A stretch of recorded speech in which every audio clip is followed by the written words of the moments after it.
Public ఇక చెప్పుకునేటందుకు ఇంకో 2-3 వార్తలు మిగిలినాయి. వాటిని చెప్పుకునేదానికంటే ముందుగాల మా ముసలి మోతవారు ఏం చేస్తున్నాడో అరుచుకుందాం పాండ్రి. ఓ తాత ఏం చేస్తున్నావే? అరే కోటర్ కిక్కు గట్ల పోయేది లచ్చలు మామేనారా? అవును తాత. లచ్చలు రారా. అరే ఇక పోతానవరా, నిన్న ముచ్చట అడిగేది ఉన్నదిరా. ఏం తాత పని మీద వెళ్తాను? నువ్వు చేసిన ఇగరంగల్ల పనికి నిన్ను ఏ చెప్పుతోడు కొట్టాలనా అని అడిగేటందుకే పిలిచిండ్రా. ఇప్పుడు చెప్పు, నిన్ను పాత చెప్పుతోడు కొట్టాలా లేకుంటే పాత చీపిరి గట్ట మర్రేసి కొట్టాలనా? ముచ్చట పోయేటోళ్ళు పిలిచి ఏమో మాట్లాడతాను. అవును, గాలికి పోయే కంపని గోసికి తలిగించుకున్నట్టు పని మీద పోయే అన్నని పిలిచి తన్నులు తినే కథలు పడుతున్నావు. అవసరమానే తాత నీకు?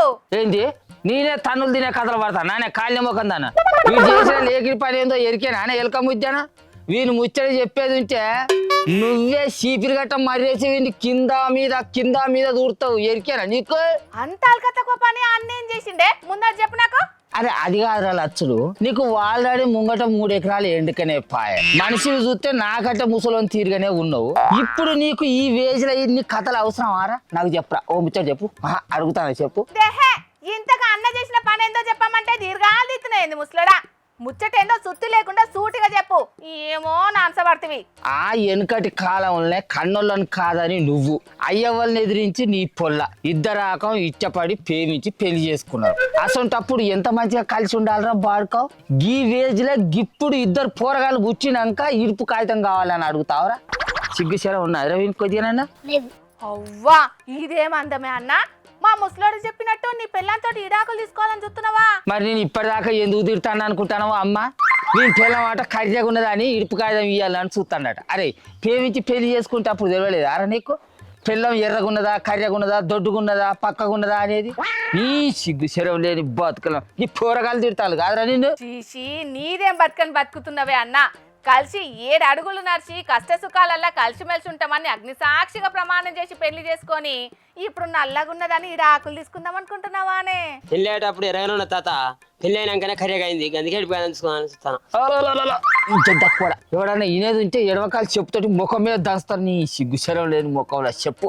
ఇంకా ఈ సిగ్గుశరం లేని మొగోడు అదేందో పలక ఫోన్లో గులుగులు ఉంటుందట కదా, దాన్ని ఇక పిల్లలతో ఇడాకులు తీసుకోవాలంటే ఏం చేయాలి అని అడుగుతాడట.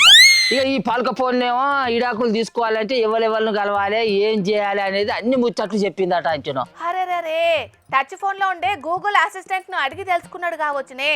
ఇగో ఇట్లనే వైఎస్ఆర్ కడప జిల్లాలుండే కిరణ్ కుమార్ అనే ఓ బట్టెవాజ్ గాడు భార్య దొడ్డైందని ఊకే చికెన్ మటన్ దేమ్మని ఇబ్బంది పెడుతున్నదని గూగుల్లో భార్యను ఎట్లా మట్టు పెట్టాలి అని సెర్చ్ చేసి మరి విషయం తెప్పించుకొని పాలకోవల కలిపి తినిపించి జీవి తీసిండటనే. మీ నోళ్ళ మండు కొట్టా, మీ కళ్ళ కంప కొట్టా, మీరేం మనుషులరా? ఇదేం అన్యాయం రా, ఇదేం పద్ధతిరా? అరే పెళ్లి చేసుకుంటప్పుడు చేసుకుంటుంది, చేసుకున్నాక నా పిల్లం మందం ఉన్నది, మంచిగా లేదు, నా మీద మనసు పెడతలేదు, ఇదేం పద్ధతిరా? అవన్నీ మనసులో పెట్టుకొని దాన్ని జీవి తీయాలనుకుంటారా? అరే మీరు మనసులా లేకుంటే మనుషుల రూపంలో ఉన్న మృగాలరా. మనిషి జీవి తీసుడు ఏంది ఇది? ఇది పాపం రా, ఇది పెద్ద పాపం. అవునే తాత, ఈ నడుమ మొగుడు నచ్చుతలేడు అని కొంతమంది ఆడోళ్ళు భర్తల పానాలు తీస్తున్నారు. ఇంకొంతమంది మొగోళ్ళేమో పెళ్ళాం నల్లగున్నది నాజుగ్గా లేదు అని ఇగో ఈ తిరగా జీవి తీస్తున్నారు. అరే పిల్లం అంటే ఏడిదో ఎరికేనారా లస్కులుగా? మనల్ని నమ్మి దాని అయ్యవాళ్ళని విడిచిపెట్టి మన కోసం మన ఇంటికి వచ్చిన దేవతరా. కోపం వచ్చి ఎల్లకనో ఓ మాట అంటే అనవచ్చు కానీ ఇట్లా పానాలు తీస్తాం, ఇడుపు కాగితాలు ఇస్తాం అంటే ఏం పద్ధతి అన్నట్టు? మీరు ఏం మనుషులు, మీ ఏం బతుకులు అన్నట్రా? అరే ఒక్క ముచ్చట అడుగుతా చెప్పరా లస్కులుగా? నీకు 2 పిల్లగాళ్ళు, నీకు పుచ్చిన బిడ్డకు కూడా రేపటి కాలం ఇదే గతి వచ్చేది ఉంటే నీ మనసు ఎంత బాధపడుతుందిరా? మరి నీ బిడ్డ సొంటిది నీ భార్య అని అనుకోవారా? సప్పుడు చేయని. అవును ఇదైతే నిజమేనే తాత. మందికి జరిగిందే మనకు జరిగితే ఎట్లుంటదని ఆలోచించితే అప్పుడు అవతల బాధ మనకు అర్థమవుతుంది. అరే లస్కులుగా ముచ్చట చెప్తాం మంచిగా. నా ముసలి దానికి నాకు పెళ్ళై 40-50 ఏళ్ళకు దగ్గరికి వస్తాందిరా. కోపం వచ్చినప్పుడు 4 మాటలు అనుకున్నా కూడా మళ్ళీ కలిసిమెలిసి ఉంటాం.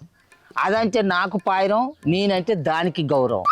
ఇట్లా లొల్లులు పంచాయతీలు అయినప్పుడు వాళ్ళ పానాలు తీయాలి, ఇడుపు కాగితాలు ఇవ్వాలంటే ఇవాళ నేను ఇట్లా బతుకుతున్నారా? పెళ్ళి అంటే ఆట కాదురా, ఓ పాఠం. ఒక్కసారి దేవుడు నిర్ణయించి ఇద్దరిని కలిపిండు అని అంటే నడుమ ఎన్ని కష్టాలు వచ్చినా, ఎన్ని కన్నీళ్ళు వచ్చినా కానీ కడాదాకా కలిసి మెలిసి బతకాలి. ఇది పెళ్లి బంధం అంటే.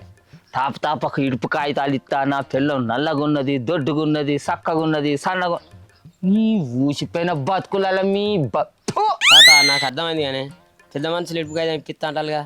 వాళ్ళకు సిగ్గు లేదు, నీకు ఇజ్జత్ లేదు. తాగిపిస్తానవా పొద్దు మాపు వాళ్ళకు మంచిగా బొత్త వాళ్ళుగా ఒక ముచ్చట మంచిగా చెప్తా, మంచిగా అర్థం చేసుకో.